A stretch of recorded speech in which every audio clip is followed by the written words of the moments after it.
here's my issue with the email issues. It's compounding that you almost have to talk about which email problem we're discussing at this point. I think that, even without getting into the details, speaks volumes to the problem Hillary Clinton has.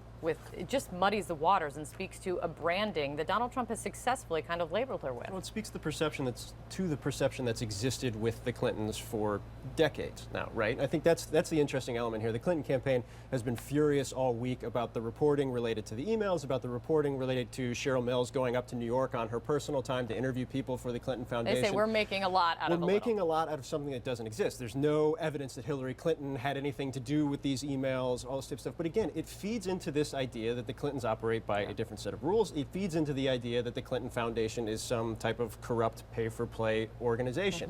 Again, there's no smoking gun. There's no direct evidence that there was pay-for-play. But this is what people think of when the trust numbers for Hillary Clinton are in such a bad position. And the more that these types of things come out, they give Donald Trump and his campaign opportunities to talk about those trust issues and hopefully for their cases, build that case against Hillary Clinton. I think that's the biggest issue here, is that she has major trust issues to begin with, and all of this type of stuff feeds that narrative. Beyond the public outrage saying we're all making something out of nothing, it's funny, we hear that from both candidates on different topics. Yes. Do you sense that there is concern, though, on the political problem this continues to feed for Hillary Clinton? Does Team Clinton sense that? Well, there is a political problem. They are very well aware of it, and they've done something that her husband, Bill Clinton, always did, which is just pivot away from it. Yeah. Not just sort of downplay it and say, well, it's much ado about nothing, but also say, if you're not going to trust me, at least find me useful. I care about people like you. I've got a program that you're going to like. I've got a track record that you can respect. And that's what she does over and over again. It seems to work because the same polls that show her as being less than honest and trustworthy are also polls that are showing her doing better than Donald Trump. So it's, as a practical matter, she can find her way out of it. I think what both sides really are missing is that this is something where you have to be specific. It's not enough to say, oh, it's crooked Hillary or it's pay to play. You have to really sort of go through it. What exactly is wrong with having Cheryl Mills go to New York, where, you know, at her level, she's basically always on company time for the State Department, and act as a personnel sort of manager and represent her interests there? What will happen if Hillary Clinton becomes president? What happens to the foundation? What happens to those relationships? What will her staff members be doing? What did she know? What did she either imply or direct her staff members to do? It needs to be a specific and sort of sophisticated conversation, much more in depth than you can do from the podium at a big rally. Maggie, Bill Clinton was asked, kind of posed a question by a Hillary Clinton supporter on Friday about why Americans should trust his wife when she lied about her emails. Listen to this. Wait a minute. That's it. It's not true. The FBI director said when he testified before Congress, he had to amend his previous day statement that she had never received any emails marked classified. They saw two little notes with a C on it. This is the biggest load of bull I ever heard, that were about telephone calls that she needed to make.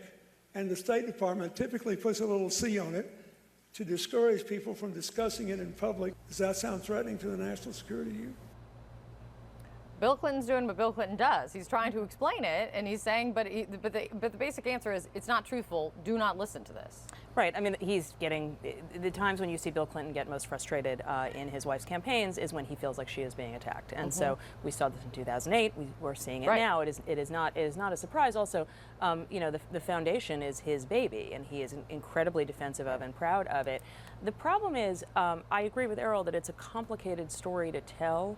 The problem is that there is a tremendous amount of defensiveness by the Clintons about this. The campaign, you know, their officials sort of walked into this problem that existed before they got there. But if you look at the emails that were released, these were part of FOIA lawsuits. The State Department under Hillary Clinton did not respond to Freedom of Information requests over several years. So the timing of this is really almost entirely at their own hand, in the sense that if they had just released them at the time, this wouldn't be a big deal.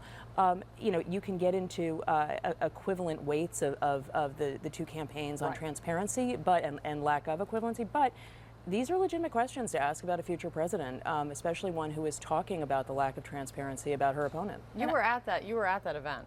Yeah. Well, how was it received? I think that people sort of reacted well to Bill Clinton himself, but the fact that he sort of went out of his way, and remember, he wasn't even supposed to take that question. The music started playing, and he insisted on taking a second question. And then when he got the question about a trust issue, he clearly became very frustrated. I mean, that really reflected the campaign's overall frustration and really wanting to move on from this issue. But I have to say, I don't think that Secretary Clinton and her response to the email issues, she hasn't always helped her own case, right? Errol, you were talking about how the campaign really needs to pivot away from this issue. That's correct, but her pivoting away from this issue hasn't just been, look, I'm sorry, I made a mistake, and let's move on. She has said, at best, misleading things about Comey's testimony, and at worst, inaccurate things about Comey's testimony. So I think it's true that this is a very complicated issue, but when she talks about these issues, she has to make sure that the way in which she cherry picks her answers don't actually cause fresh questions of their own. We saw that specifically this week.